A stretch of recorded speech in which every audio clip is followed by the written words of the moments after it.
A very good morning to Ms. Razia and all my friends. So today I'm going to present about case study 1 regarding the non-promotion of mechanic. By the way, I'm Diana, and let's move on to question number 1. So in question number 1, I'm going to summarize the case study. On 2nd and 3rd November 2005, 4 company employees were offered a promotional opportunity to technician. And from all these employees, Mechanic 3 Cox was the most senior, but the opportunity was awarded to Mechanic 3 Charles Bixby, which is the possessor of second most senior position within the group. And not happy with that, Mr. Cox has generated a grievance which was convoked on August 2008.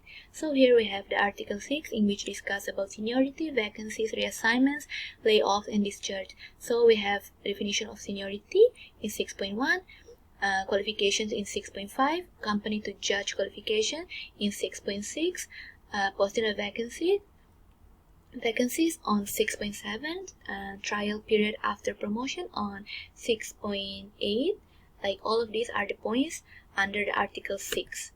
So in accordance to the union position has demonstrated that under Article 6.5a, Mr. Cox was sufficient for the position. So in Article 6.5a has affirmed that showed that the company should give equal consideration, should give full consideration to group seniority, but equal consideration will be given to fitness, ability, efficiency, and other qualification as evidenced by the records and experience of the company. And since Mr. Cox was hired in 1991, he has demonstrated himself as the union views matter to be good employee and citizen, and Mr. Cox did not find any difficulties when moving from Mechanic 1 to his current position, which is Mechanic 3, and his records were good, and he did not face any disciplinary action taken against him or other negative condition while serving the company. And the union has declared that Mr. Cox should have received the 90-day trial period, in which fall under Article 6.8, and since Mr. Cox did not get this chance, he should now be recompensed by the company contractual violation. But the company was against the union position. The company has stated that Mr. Cox did not have the required competence to handle the technician's job compared to Bixby. And according to the company, Mr. Cox is not highly competent and he was not capable to work under limited general supervision, and under the Article 6.6 they has the right to assess the employee who is going to be promoted based on qualification, and for them it is not necessary to give Mr. Cox 90 days of trial period since he did not meet the requirement. So the complaint must be refused since seniority did not have to govern in this case. So the company probably has fully warranted testimonial to Mr. Bixby's superior qualification, like why Mr. Bixby was the one chosen. And according to Carl Zach, the superintendent of the sole company witness at hearing verified that on January 2004 through November 2005, Mr. Cox's productivity average was low compared to other leader group as a whole. And back to 1999, when Mr. Cox moved to Mechanic 3 position, he was not able to handle the crew. Mr. Cox was never disciplined beside the oral warning, stage for timesheet related misconduct at any time, and in some situation he evidently filled out such sheet inappropriately, and Mr. Cox was found to violate the different regulation of Pennsylvania Department of Transportation.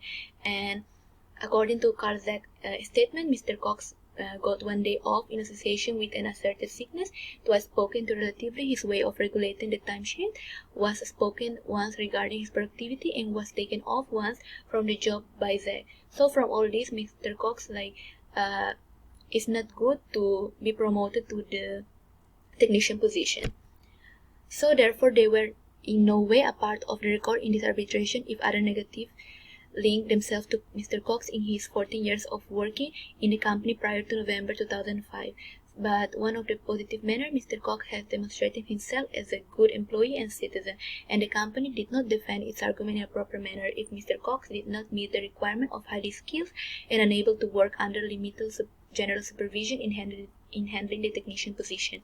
So the company general allegation that these prerequisites were lacking, Mr. Cox may well be capable of proof, but in opposite, it showed that Cox was sufficient in his qualification. So therefore, in November 2005, Mr. Cox was improperly dismissed of a promotional 90-day trial period opportunity. So this is an example of a case, and as mentioned before, the company was against the union position, but the company general allegation that Mr. Cox was less highly skilled and unable to work under limited general supervision may be capable of proof, but they failed to provide it. And in opposite, it is shown that Mr. Cox was sufficient for the position. So this is an example of a case. The offended employee. So in this case, like the employee was not satisfied with the Minister of Safety and Security decision for not promoting him to the level of superintendent. So the employee report this issue to the relevant forum, and the arbitrator has found out that the minister has engaged into unfair labor practice by not promoting the employee, and the arbitrator has also found out that the minister promote other person based on favoritism. But by against this, the Minister of Safety and Security solicited to the Lord Chancellor to have the arbitrator's award examined, because the arbitrator was in favor to the employee side, but the arbitrator has showed that the minister have engaged into unfair labor practice, and the arbitrator has decided that the protective promotion should be awarded to the employee in order to be fair, and the court also agreed with this decision, which is considered to be fair, and consequently the court rejected the minister's request to reverse the arbitrator's award. So therefore, based on the case of non-promotion of technician, Mr. Cox's grievance should be granted and remedy should be offered to him, because he was improperly dismissed of 90-day trial period, which is considered to be one of unfair labor practice. And now move on to question 3. What is seniority? So seniority refers to the length of time an individual serve in a job or work for an organization. And what is promotion? Promotion refers to the development of employees class or position in hierarchy structure, which means the progression of employee in area to a better job position compared to his previous position. So promotion can higher employee satisfaction, productivity to perform better, as they know that it can help them to develop their life and career. So this is another example of a case of Haryana State Electronic Development Corporation Ltd versus Seema Sharma. So on 5th May 2009, a suit for declaration was applied by Seema against Haryana State Electronic Development Corporation Ltd.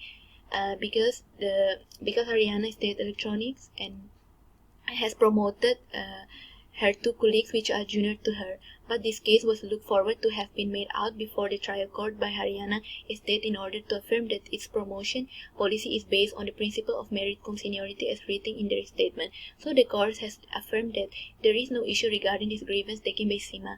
The court has affirmed that the principle of merit cum seniority and that of seniority cum merit are different. To summarize, merit cum seniority places greater significance on merit and abilities, and here seniority plays less importance unless both employees is going to be promoted possess the same merit and ability. So here the seniority will be considered, and seniority cum merit show that promotion must be based on seniority unless the person is totally unfit to perform the job. So in association to the case study of the non-promotion of mechanic, Mr. Cox should be promoted to the technician position because he was sufficient in his qualification. And in other hand, when the company used Article 6 regarding the qualification for promotion to support their position, they should have provided proper proof.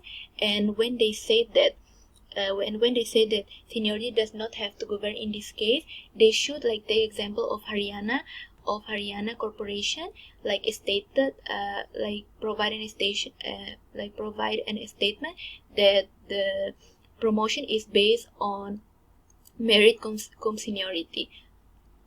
And in addition, Mr. Cox In